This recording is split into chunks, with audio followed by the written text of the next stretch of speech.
اللہ تعالیٰ نے قرآن مجید میں دعا کے بارے میں فرمایا ادعوا ربکم تضرعا وخفیا، اپنے رب کو پکارو عاجزی کے ساتھ اور چپکے سے. جیسے اللہ نے نماز کا حکم دیا، اللہ نے زکوٰۃ کا حکم دیا، بالکل اسی طرح سے اللہ نے مانگنے کا حکم بھی دیا ہے کہ ہم کس سے مانگیں؟ اللہ سے مانگیں اور مانگیں، یعنی اللہ کے علاوہ کسی اور سے نہیں مانگیں اور اللہ سے بھی باقاعدہ مانگیں، مانگنے کا عمل جاری رکھیں. آج جہاں باقی عبادتوں میں سستی ہو رہی ہے، دعاؤں میں بھی لوگ پیچھے چلے جا رہے ہیں، مانگتے ہی نہیں ہیں، اور مانگتے ہیں تو پتہ نہیں کس اسٹائل سے مانگتے ہیں، توجہ نہیں ہوتی. اجتماعی دعاؤں پر زیادہ زور ہے، انفرادی پر زور نہیں. کہیں مجمع دعا مانگ رہا ہوتا تو ہاتھ اٹھا کے آمین آمین شروع کر دیں گے، بس ٹھیک ہے وہ بھی جائز ہے، لیکن دعا میں جو اصل ہے وہ انفرادی ہے. دیکھیں جب آپ کسی سے اپنی حاجت پوری کرنے کے لیے کچھ مانگنے کے لیے جاتے ہیں تو اکثر آپ کی کوشش ہوتی ہے کہ اس سے اکیلے میں ملوں. اکثر کوشش کیا ہوتی ہے؟ سب کے سامنے نہیں، بلکہ آپ اس کو لیں گے بھائی تھوڑی دیر کے لیے ذرا مفتی صاحب آپ سے کام، ایسا ہی ہوتا ہے نا، ذرا چھاؤں میں آ جائیں تھوڑی دیر کے لیے. لوگ کہتے ہیں نا مفتی صاحب کہہ رہے ہیں بھائی یہیں پوچھ لو، کہہ رہے ہیں ذرا سائڈ پہ آ جائیں. تو سائڈ پہ جانے کے بعد پھر آپ کہتے ہیں یہ مسئلہ ہے، فلانا مسئلہ ہے، ڈمکانا مسئلہ ہے. تو سائڈ پہ لے جانے سے بعض دفعہ یہ بھی ہوتا ہے کہ سب کے سامنے آدمی اپنی بات نہیں لانا چاہ رہا ہوتا، اور بعض دفعہ یہ بھی ہوتا ہے کہ میں اپنی بات توجہ کے ساتھ سنا سکوں. تو دعا میں انسان، اللہ تو سب کی بات سنتا ہے، مجمع میں بھی اور تنہائی میں بھی، لیکن آپ دعا مانگنے میں جو آپ کی طبیعت لگے گی، توجہ سے مانگو گے، وہ تنہائی میں زیادہ شوق سے، زیادہ رغبت سے مانگ سکتے ہو. اجتماع میں ایسی رغبت اور ایسی شوق سے انسان دعا نہیں مانگ سکتا. تو انفرادی دعائیں ہی ختم ہوتی جا رہی ہیں. قرآن مجید میں اللہ تعالیٰ نے رمضان کی جو آیتیں ہیں ان آیتوں کے بعد ذکر کیا وَإِذَا سَأَلَكَ عِبَادِي عَنِّي فَإِنِّي قَرِيب، اے نبی ان سے کہہ دیجئے کہ جب یہ مجھ سے میرے بارے میں پوچھیں تو آپ ان کو بتا دیں کہ میں بہت قریب ہوں تمہارے. اجیب دعوت الداعی اذا دعان، جب کوئی پکارنے والا، دعا مانگنے والا مجھ سے دعا مانگے گا تو میں اس کی پکار کا جواب بولے بھائی اس پکار کا جواب دوں گا. پکار کا جواب دینے کا مطلب کیا ہوتا ہے؟ قبول کروں گا اس کی دعا. جواب کا یہ مطلب نہیں کہ اچھا میں نے سن لیا ہے، چلو ایک جواب تو یہ بھی ہوتا ہے نا، اچھا آپ چپ ہو جا. ہم کسی کو پکار رہے ہیں اگلا کہتے ہیں اچھا بھائی ٹھیک ہے پتہ چل گیا، اب چپ کر کے بیٹھ جاؤ آرام سے. تو اللہ تعالیٰ جب جواب دیتے ہیں تو کیا مطلب ہوتا ہے کہ اللہ تعالیٰ وہ دعا قبول کر رہے ہیں. ہم دعا کثرت سے مانگتے کیوں نہیں ہیں؟ اس کی وجہ یہ ہے کہ ہمارے ذہن میں ایک چیز شیطان نے بٹھا دی ہے کہ مانگو تب بھی ویسے کے ویسے ہی ہے، نہیں مانگو تب بھی ویسے کے ویسے. وہ فلاں آدمی تو نہیں مانگتا، وہ تو پھر بھی اس کی تنخواہ اچھی مل رہی ہے، اور میں تو کئی سالوں سے دعائیں مانگ رہا ہوں، اے اللہ میری تنخواہ ڈبل نہیں کر سکتا تو کم از کم 50% ہی بڑھا دے، تو میں تو وہیں کا وہیں ہوں، میری تنخواہ میں تو کوئی اضافہ ہو نہیں رہا. تو ہم تو دیکھتے ہیں کہ ادھر دعا مانگو کچھ بھی نہیں ہو سوائے ثواب کے، کچھ بھی نہیں ملتا. یہ وہ چیز ہے جو انسان کو دعاؤں سے روکتی ہے. حالانکہ ہم پیغمبروں کی زندگی دیکھتے ہیں تو بات بات پر دعائیں مانگتے تھے، بہت کثرت سے، بہت زیادہ. نوح علیہ السلام، اچھا اللہ نے ان کی دعاؤں کو قرآن میں ذکر بھی کیا ہے. مناجات مقبولہ ایک دعاؤں کی کتاب ہے. حضرت مولانا اشرف علی تھانوی رحمہ اللہ تعالیٰ نے قرآن اور حدیث کی دعاؤں کو ایک چھوٹی سی کتاب میں جمع کر کے ایک ہفتے پہ ڈیوائیڈ کر دیا اس کو کہ آپ روزانہ ان میں سے ایک حصہ پڑھیں گے تو پورا ہفتے میں وہ تقریباً تمام دعائیں کور ہو جائیں گی جو قرآن و سنت میں بیان کی گئی ہیں. وہ کتاب ضرور خریدیں، رکھیں اپنے پاس، مناجات مقبولہ کے نام سے. تو ہم دعا کیوں نہیں مانگتے؟ مسئلہ ہمارے ساتھ یہ ہے کہ ہم کہتے ہیں کہ جو مانگتا ہے وہ بھی وہینچ کا وہینچ، اور جو نہیں مانگتا ہے وہ بھی کوئی سرخاب کے پر تو لگ نہیں جاتے کوئی مانگ رہا ہو تو. یہ وہ مسئلہ ہے جس کی وجہ سے لوگ دعائیں مانگنے میں بخل سے کام لیتے ہیں، جبکہ پیغمبر کثرت سے دعائیں مانگا کرتے تھے، بہت زیادہ. جو پچھلی آسمانی کتابیں ہیں ان میں لکھا ہوا ہے کہ یعقوب علیہ الصلوۃ والسلام اتنی کثرت سے دعائیں مانگا کرتے تھے کہ سجدے میں جا کے کہ ان کے یہ جو گھٹنے ہیں اور سر میں سخت نشان بن چکے تھے، وہ جگہ زمین پہ لگ کے سخت ہو جاتی ہے نا. تو اتنی کثرت سے دعائیں، اتنی کثرت سے دعائیں. ہم نے جن بزرگوں کے ساتھ ٹوٹا پھوٹا وقت گزارا ان کو دیکھا کہ وہ دعا بہت لمبی دعائیں مانگا کرتے تھے، بہت لمبی. ہمارے شیخ کے سامنے جب کوئی آیا کرتا تھا دعا کے لیے کہتا تو ہاتھ اٹھائے بغیر ویسے ہی اس کو ایک دعا کا جملہ کہہ دیا کرتے تھے. تو کسی نے کہا کہ آپ ہاتھ اٹھا کے اس کے لیے دعا کیوں نہیں مانگتے؟ تو فرماتے تھے کہ جب میں ایک دفعہ ہاتھ اٹھا لیتا ہوں تو پھر اتنی آرام سے نیچے گراتا نہیں، کیونکہ پھر اللہ کے دربار میں اب ہاتھ اٹھا لیے تو پھر تو ایسا ان کا دل لگتا تھا، مانگتے چلے جاتے تھے. تو بات یہ ہے کہ جب یہ یقین پیدا ہو جائے کہ جس خالق نے ہمیں پیدا کیا ہے اور جس نے ہمیں مانگنے کا حکم دیا ہے اس کے سامنے جب ہاتھ اٹھا کے گڑ گڑائیں گے تو وہ تھوڑا نہیں دے، وہ دعا لازمی قبول کرے گا اور وہ لازمی ہماری مانگی ہوئی چیزیں ہمیں عطا کرے گا۔ یہ جذبہ اور یہ نیت جب انسان میں پیدا ہو جائے تو پھر اس کا دعاؤں میں دل لگتا ہے۔ کیسے نہیں لگے گا؟ آپ سوچیں کہ آپ کو کوئی بتا دے کہ یہ جو سیٹھ صاحب ہیں بہت بڑے، آپ جا کے ان سے مانگو، یہ ٹائم نکال کے بیٹھے ہوئے ہیں، جتنا مانگو گے جو مانگو گے یہ دیں گے، تو اب آپ بتاؤ، آپ یہ کہو گے کہ میرے پاس مانگنے کا ٹائم نہیں ہے، ایسے موقع پہ آپ یہ کہو گے؟ آپ جائیں گے اور بسم اللہ کر کے شروع ہو جائیں گے۔ آپ بولیں گے سر یہ مجھے 10 فائلیں چاہیے بحریہ ٹاؤن کی، آپ سوچو گے 10 نہیں ملی تو 9 تو مل جائیں گے۔ سر مجھے یہ بھی چاہیے، مجھے یہ بھی چاہیے، مجھے یہ بھی چاہیے، اور آپ کو یقین ہو کہ یہ دے رہا ہے، تو آپ کبھی بھی کنجوسی سے کام نہیں لو۔ پھر آپ یہ نہیں کرو گے کہ آپ مانگتے ہوئے جو ہے نا اس سے آپ جب مانگ رہے ہو تو آپ کی کبھی ادھر دیکھ رہے ہو، کبھی ادھر دیکھ رہے ہو، کبھی ناک میں انگلی گھما رہے ہو، کبھی سر میں کھجا رہے ہو، کوئی آ کے اس دوران آپ کو چھیڑے گا تو آپ کہو گے یہاں سے دفع ہو جاؤ، میں کام کر رہا ہوں۔ ایک بندہ سخاوت جوش میں آیا ہوا ہے ابھی اور فائلیں بحریہ ٹاؤن کی فری میں بانٹ رہا ہے، اس نے کہا بھائی جتنی مانگو گے دے دوں گا اور جو مانگو گے دے دوں گا، تو ابھی تو میرے پاس ٹائم کم ہے، مقابلہ بہت سخت ہے۔ اور پھر اس میں آپ کو الفاظ بھی خود بخود آ جائیں گے، کس طرح سے سمجھانا ہے، مختلف طریقوں سے آپ بات کو گھماؤ گے، سر پلیز آپ بات کو سمجھا کریں، میں آپ کے پاس آیا ہوں، آپ کو پتا ہے میں ادھر بھی جا سکتا تھا، وہ وسیم کباڑیہ کا بزنس بھی آج کل بہت چل رہا ہے، میرے پرانے اچھے تعلقات ہیں، لیکن مجھے پتا تھا کہ آپ تو آپ ہیں، آپ جیسا سیٹ تو کوئی ہے ہی نہیں، اور ہر مشکل میں آپ نے میری مدد کی ہے۔ جو الفاظ بھی اس کی سخاوت کو ابھارنے والے ہوں گے وہ تمام آپ اس موقع پر اس کے اوپر انڈیل دو گے، پورا دیگچہ بھر کے اس کے اوپر ڈال دو گے آپ۔ تو اللہ سے جب مانگتا ہے انسان اور اس کو یقین ہو کہ اللہ میری دعا کو پورا کرے گا، تو اس یقین کے ساتھ جب دعا مانگی جاتی ہے تو اس کا اسٹائل کچھ اور ہوتا ہے، اور ایک فارمیلٹی پوری کرنے کے لیے دعا جب مانگی جاتی ہے جیسے کہ ہمارے ہاں ہو رہا ہے تو اس کا اسٹائل اور انداز کچھ اور ہوتا ہے۔ ہمارے ہاں دعا پڑھی جاتی ہے، مانگی نہیں جاتی۔ ربنا آتنا فی الدنیا حسنۃ وفی الآخرۃ حسنۃ وقنا عذاب النار آمین۔ اور کہ ربنا ظلمنا انفسنا وان لم تغفر لنا وترحمنا لنکونن من الخاسرین آمین۔ یہ دعا مانگی جا رہی ہے، یہ پڑھی جا رہی ہے، تو پڑھی جا رہی ہے، آمین بھی پڑھا جا رہا ہے اس پہ۔ تو اللہ نے ہمیں یہ نہیں کہا کہ اقرؤوا الدعاء عند ربکم، اپنے رب کے سامنے دعائیں پڑھا کرو، اللہ نے کہا ادعوا، مانگو، پکارو، مانگو اس سے۔ بھکاری جیسے بھیک مانگتا ہے نا، لوگ کہتے ہیں مانگنے کا کیا طریقہ ہے؟ بھائی جو بھکاریوں سے پوچھو بھیک مانگنے کا کیا طریقہ ہے۔ بھکاری اکثر ان پڑھ ہوتے ہیں، جو پڑھے لکھے بھکاری ہوتے ہیں پھر وہ IMF سے مانگتے ہیں، وہ چھوٹی موٹی چیزیں نہیں مانگتے۔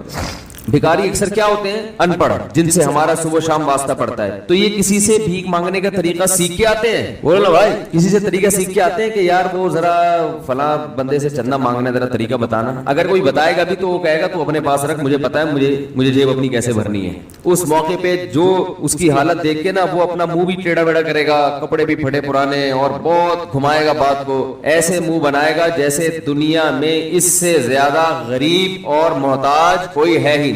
سحری پانی سے کیے میں نے، گھر میں بچے بھوک سے بلک رہے ہیں، ایسی کہانیاں سنائے گا، ایسی کہانیاں سنائے گا۔ تو یہی حال انسان کا ہے جب اسے پتا ہو کہ میرا رب جو مانگوں گا وہ دے گا مجھے، تو پھر اس کے بھیک مانگنے کا انداز اور جو دعا مانگنے کا اسٹائل ہے وہ خود بخود فطرت اسے سکھا دیتی ہے، خود بخود اس کے اندر الفاظ آنا شروع ہو جاتے ہیں کہ ایسے مانگنا چاہیے۔ لیکن پرابلم یہ ہے، مسئلہ یہ ہے کہ دل میں یہ بات بیٹھ چکی ہے کہ قبول نہیں ہو رہی۔ عجیب حدیث ہے، رسول اللہ صلی اللہ علیہ وسلم نے ارشاد فرمایا کہ اللہ بندے کی دعا قبول کرتے رہتے ہیں، وہ مانگتا رہتا ہے قبول ہوتی رہتی ہے، مانگتا رہتا ہے قبول ہوتی رہتی ہے، یہاں تک کہ ایک وقت ایسا آتا ہے کہ بندہ یہ کہتا ہے کہ میں مانگ رہا ہوں قبول تو ہو نہیں رہی، تو جب یہ کہتا ہے تو اس وقت قبول کرنا بند کر دیتے ہیں اللہ تعالیٰ۔ اللہ کہتے ہیں کہ اگر تو یہ سمجھ رہا ہے کہ قبول نہیں ہو رہی تو اب نہیں ہوگی۔ اب عجیب بات ہے یا نہیں یہ حدیث؟ بھائی وہ بندہ کئی سال سے دعائیں مانگ رہا تھا اور پھر آخر میں آ کے کہتا ہے کہ قبول تو ہو نہیں رہی، تو ظاہر ہے کچھ نہیں ہو رہی ہوگی تبھی تو کہہ رہا ہے نا۔ اس کو ایسا لگ رہا ہوگا کہ قبول نہیں ہو رہی، بھائی اس کو یہ لگ رہا ہوگا کہ نہیں جو چیزیں مانگ رہا ہوں وہ تو مل نہیں رہی، تو تبھی تو وہ کہتا ہے کہ قبول نہیں ہو رہی۔ تو سوال پیدا ہوتا ہے پھر اللہ قبول کرنا بند کیوں کر دیتے ہیں؟ اللہ تعالیٰ جب دعائیں قبول کرتے ہیں تو اس کا انداز وہ نہیں ہوتا جیسے ایک عام انسان جب کسی کو بھیک دیتا ہے۔ ایک عام فقیر جب آپ کے پاس آئے گا, آپ سے بھیک مانگے گا, 100 روپے دے دو, 20 روپے دے دو, آپ اٹھا کے 100 نہیں تو 10-20 تو پکڑا دیتے ہیں اس کو, تو وہ یہ سمجھتا ہے کہ میری دعا کیا ہو گئی, قبول. لیکن اللہ تعالیٰ اس طرح دعا نہیں قبول کرتے. اگر اللہ اس طرح سے دعائیں قبول کرنا شروع کر دیں تو پھر یہ معاملہ غیب کا نہیں رہے گا. ادھر آپ نے دعا مانگی, اے اللہ میرے کاروبار کو بڑھا دے, لیلۃ القدر میں رو کے دعا مانگی, اور صبح صادق کے وقت آپ کا فون آیا کہ آپ کا کنٹینر کسٹم والوں کے شر سے محفوظ ہو گیا ہے, سمجھ میں پاس ہو گیا ہو, اور آپ کی چیز ڈبل قیمت پہ بک گئی. پھر آپ نے دعا مانگی, اے اللہ تیری رحمت اس وقت جوش میں آئی ہوئی ہے, تو ایسا کر میرا بچہ بھی پاس ہو جائے کہ نمبر اچھے آ جائیں. ادھر فون آیا کہ آپ کا بچہ پہلی پوزیشن سے کامیاب ہو گیا. پھر آپ نے کہا آج اللہ کی رحمت بہت جوش میں آئی ہوئی ہے, اے اللہ میری بیوی بھی ٹھیک ہو جائے. تو بیگم صاحبہ کا فوراً فون آ گیا کہ میں ٹھیک ہو گئی ہوں, ہے بھائی میں ٹھیک ہو گئی. اے اللہ ساس صاحبہ بہت دنوں سے آگے بیٹھی ہوئی ہیں, جانے کا نام نہیں لے رہی, فون آ گیا کہ میں چلی گئی. اس طرح سے اگر دعائیں قبول ہونا شروع ہو جائیں تو میرے بھائی پھر یہ سارے کافر, یہ سارے لبرل لوگ جو اللہ کو مانتے ہی نہیں ہیں, یہ دنیا کا ہر کام چھوڑ کے مصلی بچھا لیں گے اور دعاؤں کو فوکس کرنا شروع کر دیں گے. دعا قبول ہوتی ہے مگر اس شخص کی جو اللہ پر غیب پر ایمان رکھتا ہے, جسے دعا قبول ہوتی بھی نظر نہیں آتی مگر وہ یقین کرتا ہے کہ دعا قبول ہو رہی ہے. صرف اس شخص کی دعا قبول ہوتی ہے, اس کے علاوہ کسی کی قبول نہیں ہوتی. بہت مشکل ہے بھائی سمجھانا. دعا سب کی قبول ہوتی ہے کا مطلب پتہ ہے, سب کی مطلب ان سب کی کہ جو یہ یقین رکھتے ہیں کہ قبول ہوتی بھی نظر نہیں آ رہی پھر بھی قبول ہو رہی ہے, ان لوگوں کی قبول ہوتی ہے دعا. حدیث سے پتہ چلتا ہے. اور اصل میں دعا مانگتے ہی یہی لوگ ہیں. اب آپ کہیں گے بھائی نظر تو آ نہیں رہی, جب میں جو چیز مانگ رہا ہوں وہ مل نہیں رہی, تو کیا ایسے قبول کا کرنا کیا ہے بھائی, یہ تو پھر مشورے مل رہے ہیں ہمیں کہ پھر بھی مانگتے رہو. تو ہم نے, وہ ایک فقیر تھا نا, ایک سیٹھ صاحب کے پاس آیا, کہنے لگا کہ بھائی ذرا کچھ پیسے مل جائیں گے, گھر میں ضرورت ہے. تو اس نے کہا اتنے ہٹے کٹے ہو کے بھیک مانگتے ہو, شرم نہیں آتی؟ تو اس نے کہا فی الحال میں نے آپ سے بھیک مانگی ہے, مشورہ نہیں مانگا. جب مشورہ مانگوں تو اس وقت مشورہ دے دینا کہ بھیک مانگنا میرے لیے مناسب ہے یا نہیں ہے. بھائی ابھی میں آپ سے پیسے مانگ رہا ہوں, مشورے کے لیے پھر کوئی اور ٹائم انشاءاللہ رکھ لیں گے, اس میں آپ سے مشورہ لوں گا کہ میرے جیسے آدمی کو بھیک مانگنا مناسب ہے یا نہیں. تو آپ کے ذہن میں بھی یہ خیال آ رہا ہوگا کہ ہم اللہ سے دعا مانگتے ہیں اور اللہ کی طرف سے جو چیز جو ہم مانگ رہے ہیں وہ تو مل نہیں رہی, بلکہ اللہ کی طرف سے مشورے مل رہے ہیں کہ مانگتے رہو قبول ہو رہی ہے, تو ہوتی بھی تو نظر نہیں آ رہی. کیا خیال ہے بھائی, ہوتی قبول ہوتی بھی نظر تو نہیں آ رہی. تو یاد رکھیں دعا تو لازمی قبول ہوتی ہے. اگر آپ کو قبول ہوتی بھی نظر نہیں, دعا قبول ہونے کے انداز مختلف ہیں. اللہ تعالیٰ کے جس طرح سے قبول کرتے ہیں نا, وہ عام لوگوں کی طرح نہیں آپ کو چیزیں پکڑا دیتے, یہ تو غیب سے معاملہ ختم ہو جائے گا. اللہ کی حکمت کا تقاضا یہ ہے کہ اس طرح سے قبول کروں کہ قبول ہو مگر اس کو پتا نہ چلے, کیونکہ وہ اللہ کا دربار ہے, اس کی کچھ قیمت ہے کہ وہ ہر ایک کو مانگنے کی توفیق نہیں دیتا. بھائی آپ نے کبھی دیکھا کہ کوئی سیٹ ایسی دکان کھول کے بیٹھ جائے کہ آؤ جو مانگو میں دوں گا, ایسے تو کیا ہوگا کہ پورا نظام خراب ہو جائے گا نا. پھر آپ 10 فائلیں تھوڑی مانگیں گے, پھر تو آپ کہیں گے پورا بحری اکاؤنٹ میرے حوالے کر دو, پھر تو آپ یہ کریں گے نا. یہ تو میں نے ایک مثال دی تھی, عملاً ایسا نہیں ہوتا. عملاً وہی آ کے بیٹھے گا اور وہی آپ کو پیشکش کرے گا کہ اس کے کچھ اصول اور ضابطے ہوں گے, ان قواعد پہ آپ پورے اترتے ہوگے تو آپ کو وہ گھسنے دے گا. اللہ کے بھی کچھ اصول اور ضابطے ہیں, ساری دعائیں قبول کرے گا, جو مانگو گے صرف اتنا نہیں بلکہ بڑھا کے دے گا. لیکن اصول یہ ہے کہ اللہ کہتے ہیں کہ جب میں دوں گا تو نظر نہیں آئے گا, مگر یقین رکھنا ہے کہ کیا کر رہا ہوں, میں دے رہا ہوں, پھر دیتا رہوں گا. پھر بات وہیں آگے کھڑی ہو جاتی ہے کہ ایسے دینے کا کیا فائدہ, کہ ہماری سمجھ میں نہیں آ رہا کہ پتہ نہیں کیسے دے رہا ہے اللہ تعالیٰ. تو یاد رکھیں اللہ تعالیٰ کے دینے کا انداز تھوڑا مختلف ہے. وہ کیا ہے, بعض مرتبہ جو چیز مانگ رہے ہوتے ہیں اللہ وہی چیز آپ کو دے دیتا ہے, اور ایسا بھی ہوتا ہے. ہمیشہ ایسا تو نہیں ہوا ہوگا کہ جو چیز مانگی اور نہیں ملی ہو, کئی بار ایسا ہوا ہے کہ جو مانگا وہ اللہ نے دے دی, فوراً مسئلہ حل ہو گیا. بعض دفعہ بلکہ اس سے بھی پہلے کا اسٹیپ, بسا اوقات تو آپ دعا مانگی نہیں رہے ہوتے, آپ اس کو دعا سمجھ رہے ہوتے ہو, لہذا اس میں وہ جان ہوتی نہیں ہے, تو قبولیت کا پھر سوال ہی پیدا نہیں ہوتا. آپ دعا پڑھ رہے ہوتے ہو, مانگ رہے نہیں ہوتے. تو اللہ نے تو دعائیں قبول کرنے کا کہا ہے, دعائیں پڑھنے پر کہا ہو, وعدہ کیا ہو, ایسا ہمارے علم میں کوئی حدیث نہیں. جو میں نے قرآن مجید کی آیت پڑھی ہے, اس میں اللہ تعالیٰ کا ارشاد ہے, وَمَنْ أَعْرَضَ عَنْ ذِكْرِي, جو بھی میری یاد سے اعراض کرے گا, یعنی مجھے یاد نہیں رکھے گا, فَإِنَّ ان لہ معیشۃ ضنکا، اس کو ایک ایسی زندگی ملے گی جو بہت تنگ ہوگی۔ اللہ تعالیٰ نے اس آیت میں وہ لوگ جو اللہ کی یاد سے، اللہ کے ذکر سے اعراض کرتے ہیں، ان کے بارے میں وعید سنائی ہے کہ انہیں زندگی تنگ ملتی ہے، تنگ۔ اس آیت کا جو سیاق و سباق ہے وہ حضرت آدم علیہ السلام کا دنیا میں بھیجنا، مٹی سے بنانا، ان سے پھر ایک غلطی ہوئی تو اس غلطی کی پاداش میں جنت سے نکالنا، اور پھر اللہ نے جب آدم علیہ السلام کو دنیا میں بھیجا تو اللہ نے ان سے فرمایا کہ اب یہ اعلان آپ آئندہ آنے والی نسلوں کو سنا دیں۔ دیکھیں جب کوئی کہیں سے ہجرت کر کے آتا ہے تو اس کی کوئی ریزن ہوتی ہے نا۔ ہمارے باپ دادا ہندوستان سے ہجرت کر کے آئے، جب پاکستان بنا تو ہم پوچھتے ہیں کیوں آئے بھائی، وہیں رہتے تو جواب کیا ملتا ہے؟ بھائی ایک ملک چاہیے تھا جس میں ہم اسلام کے مطابق آزادی کے ساتھ اپنی زندگی بسر کر سکیں۔ پھر جب ہمیں اسلام نہیں ملتا تو سوال پیدا ہوتا ہے پھر ہمیں اپنی زمینیں چھوڑنے کی، جائیدادیں چھوڑنے کی ضرورت کیا تھی؟ یہ ہوتا ہے نا سوال۔ بھئی ایک کام کیا، اس کا آؤٹ پٹ نہیں نکل رہا تو سوال ہوتا ہے کہ وہ کام پھر غلط کیا گویا، کرنا ہی نہیں چاہیے تھا۔ تو یہ سوال تبھی اکثر یہ سوال اٹھایا جاتا ہے بھئی جب پاکستان اسلام کے نام پہ بنا تھا تو اسلام کیوں نہیں ہے، کیوں نہیں ہے؟ تو حکومت کے پاس ان چیزوں کا جواب نہیں ہوتا۔ اب اگر حکومت یہ جواب دے کہ اسلام کے نام پہ بنا ہی نہیں تھا، یہ بھی غلط ہو جائے گا۔ اگر یہ جواب دے کہ بنا تو اسلام کے نام پہ تھا مگر غلطی ہو گئی تھی، اب ہم اس کو سیکولر بنانا چاہتے ہیں، تو یہ جواب صحیح ہوگا؟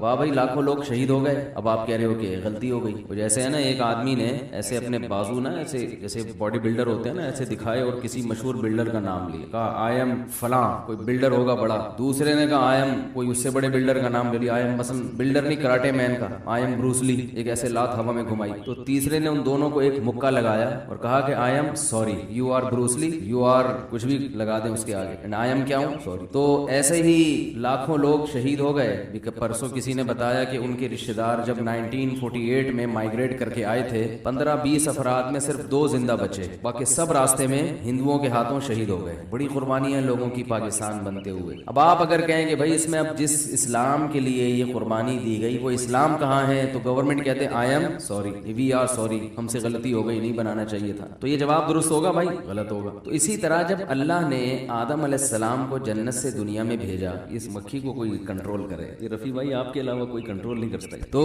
جب آدم علیہ السلام دنیا میں آئے، ایک دفعہ ہمارے حضرت بیان فرما رہے تھے، ہمارے شیخ مفتی رشید احمد صاحب، وہ تو بے انتہا نفیس تھے، ان کے گھر میں تو مکھی کا سوال ہی پیدا نہیں ہوتا۔ بیان شروع کیا تو مسلسل ایک مکھی جو ہے نا وہ حضرت پہ عاشق ہو گئی، تو وہ کنٹرول میں ہی نہیں آئی کسی سے۔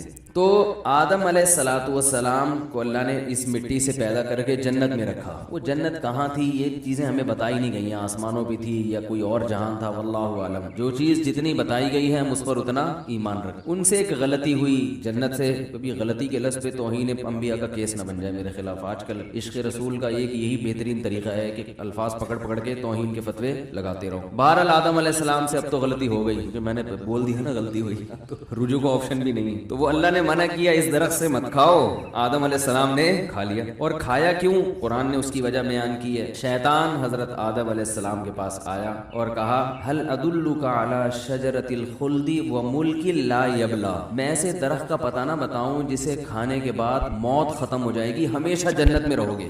ابھی یہ جنت تو ہے لیکن موت بھی تو ہے نا۔ ویسے تو جنت میں موت نہیں ہے لیکن اس وقت تھی، اب نہیں ہے، اور ایسی حکومت ملے گی جو کبھی ختم نہیں ہوگی۔ آدم علیہ السلام کے سامنے شیطان نے حضرت آدم اور حوا دونوں کو بہکایا۔ جب میاں بیوی دونوں کا ویژن ایک ہو نا تو بات بنتی ہے، دونوں کی رائے الگ الگ ہو تو کوئی ایک کام بھی نہیں ہوتا گھر میں۔ غلطی پر دونوں جمع ہو جائیں تو غلطی ہوگی، نیکی پر جمع ہو جائیں تو نیکی۔ میاں کچھ اور چاہ رہا ہے، بیگم کچھ اور چاہ رہی ہے، تو اس گھر میں نہ خیر پھیلے گی نہ شر، صرف اس میں پھڈے پھیلیں گے۔ سمجھ رہے ہیں؟ کسی ایک بات پہ جمع ہی نہیں ہوتے کہ اس کو کیا بنانا ہے، بچوں کو کیا بنانا ہے، اس پہ لڑ رہے ہوتے ہیں۔ وہ مولوی بنانے کے چکر میں ہوتا ہے، وہ اداکار بنانے کے چکر میں، دونوں کے جو ویژن ایک دوسرے کے بالکل اپوزٹ، تو اس سے بچہ نہ کوئی فنکار بنتا ہے اور نہ کوئی عالم بنتا ہے، وہ فسادی بن جاتا ہے بس۔ تو یہ نکاح سے پہلے دیکھ لیا کریں کہ جہاں پیغام بھیج رہے ہیں دونوں کی رائے اور سوچ ایک جیسی ہے یا نہیں ہے، تو وہ ورنہ معاملہ بڑا خراب ہو جاتا ہے۔ تو آدم علیہ السلام کے ساتھ شیطان نے حضرت حوا کو بھی سمجھایا۔ وہ شیطان ڈیڑھ ہوشیار، اس کو پتا تھا کہ دونوں دونوں میں سے ایک کو سمجھایا, دوسرے کی سمجھ میں نہیں آیا تو بات بنے گی نہیں. مثلا اما ہوا کہتی کہ نہیں کھانا, اللہ نے منع کیا درخت کھانے سے, آدم علیہ السلام کہتے کھانا ہے, تو دونوں میں جھگڑا ہوتا نا, درخت کھائے نہ کھائے جھگڑے کی وجہ سے جنت سے نکل جاتے.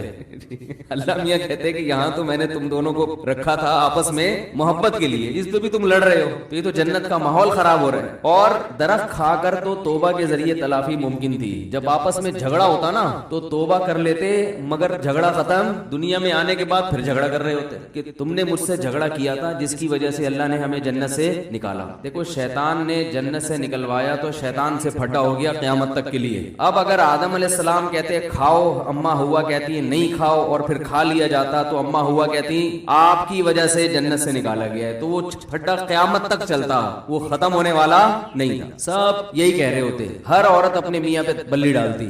تو اللہ تعالیٰ نے کی حکمت تھی بہرحال اس میں کہ دونوں ایک رائے پہ جمع ہو گئے, بھائی کھانا ہے یا نہیں کھانا ہے, دونوں کی ایک رائے, اور شیطان نے دونوں کو ورغلایا اور کہا کہ میں ایسے درخت کا پتہ بتاتا ہوں کہ تم اسے کھا لو گے تو ہمیشہ زندہ رہو گے. انسان کی طبیعت ہے کہ جس چیز سے روکا جاتا ہے نا اسی کا تجسس اس کے دماغ میں پیدا ہوتی ہے, یار کچھ تو ہے وہی ساری چیزیں. اب انسان یہ نہیں دیکھتا کہ اتنی طرح طرح کی نعمتیں, حلال لذتیں اللہ نے حلال کی, ایک چیز کو کہہ دیا تو اس کسی کے پاس جانے کی کیا ضرورت ہے. لیکن شیطان کا وار آپ دیکھو, شیطان اسی چیز کی رغبت دل میں ڈالتا ہے اور اس میں کچھ یعنی اس کو ایسا مزین کر کے پیش کرتا ہے کہ انسان کو لگتا ہے کہ اصل لذت تو اللہ نے رکھی ہی اس میں, حالانکہ ایسا ہوتا نہیں ہے. یعنی شیطان نے یہ دھوکے میں ڈال دیا کہ یہ ایسا درخت ہے جسے کھانے سے اس لیے روکا جا رہا ہے کہ ہمیشہ ہمیشہ جنت میں رہو گے, موت کا تصور ہی ختم ہو جائے گا. یہ گویا ایک ہوتا ہے نا آب حیات, یہ ثمرہ حیات ہے, یعنی ایسا پھل ہے ثمر حیات کے جسے کھانے سے زندگی ملتی ہے. آدم علیہ السلام شیطان کے ورغلانے میں آ گئے. انبیاء سے غلطی نہیں ہوتی, غلطی کا مطلب گناہ نہیں ہوتا, مگر ایک خطا انبیاء سے ہو سکتی ہے, وہ یہ کہ اجتہادی غلطی جسے کہا جاتا ہے. اور انبیاء کی جو اجتہادی غلطی ہے اللہ اس پہ بھی ان کو ایسے ہی پکڑتے ہیں جیسے کسی عام شخص کو حقیقی غلطی پر. تو علماء نے لکھا ہے کہ اس جنس کے بہت سارے درخت تھے. وہ درخت کیا تھا ہمیں نہیں پتا, وہ لوگوں نے کہا گندم تھا, اللہ ہی بہتر جانے کیا تھا. گندم کا تو ویسے بھی درخت ہوتا ہی نہیں ہے, لوگ بھی چھوڑتے ہیں تو دیکھتے نہیں ہے کہ یہ بن بھی رہا ہے کہ نہیں بنا. گندم کا درخت تھا کہتے ہیں. ابھی مجھے خیال آیا, ہم تو بچپن سے یہی سنتے آ رہے ہیں گندم کا درخت, لیکن اب خیال ہو رہا ہے کہ درخت گندم کا ہوتا ہی نہیں. تو بہرحال وہ کچھ بھی ہو سکتا ہے. تو آدم علیہ السلام کے ذہن میں خیال آیا کہ اللہ نے یہ کہا ہے وَلَا تَقْرَبَا هَٰذِهِ الشَّجَرَةَ, ہادہ اشارہ کے وقت کہا جاتا ہے یہ والا درخت اس کے قریب مت جانا. مطلب یہ تھا کہ یہ اس ٹائپ کے جتنے بھی درخت ہیں, مثلا فرض کر لیتے ہیں وہ آم کا درخت تھا, تو مراد یہ تھا کہ یہ آم کھانے پر پابندی ہے, باقی جو مرضی کھاؤ. تو آدم علیہ السلام اس وقت تک یہی سمجھتے رہے کہ پابندی ہے, ہر قسم کے آم کے درخت پر پابندی. لیکن شیطان نے ورغلایا کہ صرف یہ والا, باقیوں پر اللہ نے تھوڑی پابندی لگائی ہے.